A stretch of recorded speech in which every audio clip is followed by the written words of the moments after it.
샬롬, 여러분 한 분 한 분을 주님의 이름으로 축복합니다.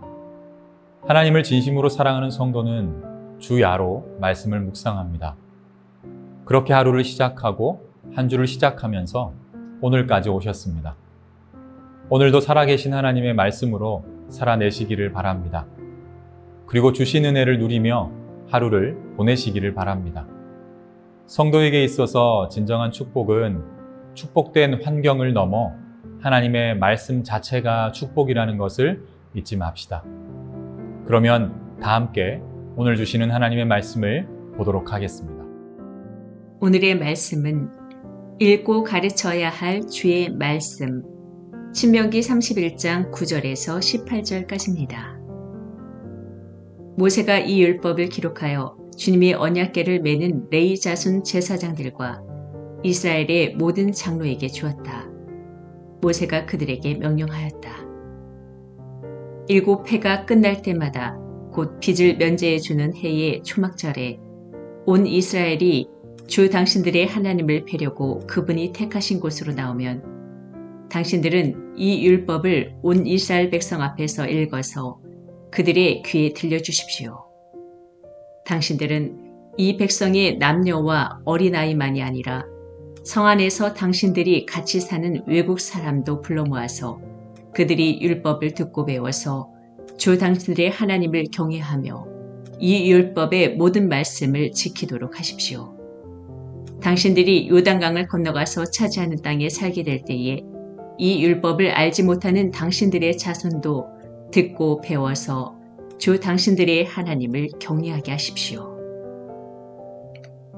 주님께서 모세에게 말씀하셨다. 이제 내가 죽을 날이 가까이 왔으니 여호수아를 불러 함께 회막으로 나아오너라. 내가 그에게 명을 내리겠다. 그래서 모세와 여호수아가 회막으로 나아갔다. 그때 주님께서 구름 기둥 가운데서 장막에 나타나시고 구름 기둥은 장막 어기 위에 머물러 있었다. 주님께서 모세에게 말씀하셨다.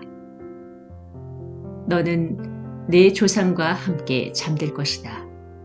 그러나 이 백성은 들어가서 살게 될 그 땅의 이방 신들과 더불어 음란한 짓을 할 것이다. 그들은 나를 버리고 나와 세운 그 언약을 깨트릴 것이다. 그날에 내가 그들에게 격렬하게 진노하여 그들을 버리고 내 얼굴을 그들에게서 숨길 것이다. 그래서 그들은 온갖 재앙과 고통이 덮치는 날 이렇게 말할 것이다. 우리 하나님이 우리 가운데 계시지 않기 때문에 이런 재앙이 덮치고 있다고 하고 탄식할 것입니다. 그들이 돌아서서 다른 신을 섬기는 온갖 악한 짓을 할 것이니 그날에 내가 틀림없이 내 얼굴을 그들에게서 숨기겠다. 하나님은 성도를 세우실 때 직접 만나시기도 하지만 대부분 성도라는 통로를 통해서 일하십니다. 왜냐하면 협력하고 함께 세워져 가게 하시기 때문입니다. 그래서 합력하여 선을 이루신다라고도 기록되어 있는 것입니다.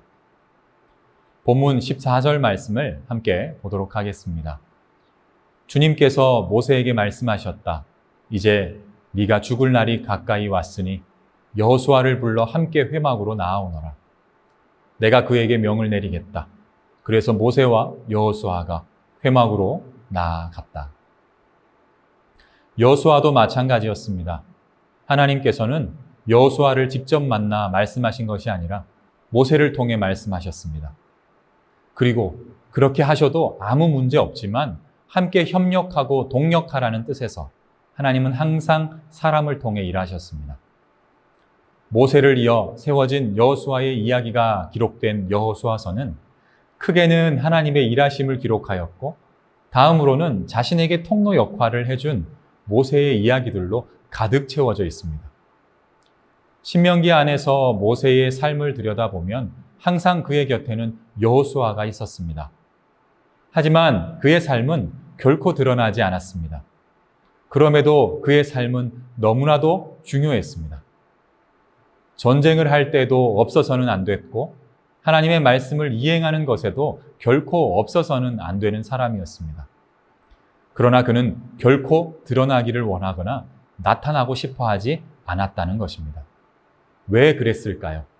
본문 15절 말씀을 함께 보도록 합니다. 그때에 주님께서 구름 기둥 가운데서 장막에 나타나시고 구름 기둥은 장막 어기 위에 머물러 있었다. 하나님의 역사는 능력 있는 자들에게서 나타나는 것이 아닙니다. 당신의 말씀에 순종하고 당신의 인생을 하나님보다 앞세우지 않는 자들을 통해 베풀어 주시는 것입니다. 여호수아는 전쟁 영웅이었기 때문에 왕이 되어도 전혀 이상하지 않았던 사람이었습니다. 하지만 그는 힘써서 그 자리를 밀어냈던 사람이었습니다. 이유는 한 가지였습니다. 오직 하나님을 섬기며 살아가고 싶은 마음뿐이었던 것이지요. 하나님께서 일하시는 방식은 항상 이와 같습니다. 앞서기를 좋아하고 드러나기를 좋아하는 사람을 사용하시는 것이 아니라 능력이 많아서 많은 일들을 할 수 있기에 사용하시는 것이 아니라 여호수아처럼 모세 곁에서 묵묵히 드러나지 않아도 쓰임받기를 원하는 사람을 통해 민족을 맡기시기를 원하신다는 것입니다. 하나님의 1등 성도 선별 기준은 이 세상과 결코 같지 않습니다. 하나님은 앞에 서 있는 자들을 1등이라 하지 않으십니다. 하나님은 끊임없이 자신을 예수의 옷에 감추고 말씀의 은혜에 감추며 사랑하는 성도를 1등으로 여기십니다. 그리고 그들을 통해 많은 영혼들과 일들을 맡기시는 것이지요. 우리 모두가 힘써서 이런 삶을 살아가는 오늘 하루가 되기를 소원합니다. 때로는 모세와 같이 쓰임받고 때로는 여호수아와 같이 쓰임받으면서 하나님께서 원하시는 바람 그대로 사용되어지기를 바랍니다. 내일은 복된 주일입니다. 담임 목사님을 통해서 선포되어지는 말씀을 마음으로 받고 삶으로 살아내며 영육간의 1등 성도들이 되시기를 바랍니다. 우리 모두 함께 기도하겠습니다. 사랑의 아버지 하나님, 오늘 하루도 말씀으로 시작하게 해주셔서 감사합니다. 말씀을 붙들고 기도하게 해주셔서 또한 감사를 드립니다. 주일을 준비하는 오늘 하루가 이미 주일 예배가 시작된 것으로 잘 살아가게 하여 주시고 모세처럼 때로는 여호수아처럼 하나님께서 맡기시는 그 일들과 맡겨주신 모든 환경 속에서 최선을 다하여 하나님을 앞세우고 살아갈 수 있는 은혜의 성도들이 될 수 있도록 오늘 하루도 붙들어 주시고 인도해 주시옵소서. 내일 주일 하나님께서 담임 목사님을 통해 선포해 주시는 귀한 말씀을 붙들게 될 때 또 이어지는 한 주가 승리할 수 있는 한 주가 될 수 있도록 붙들어 주시옵소서. 주님 사랑합니다. 모든 말씀 예수님 이름으로 기도합니다. 아멘.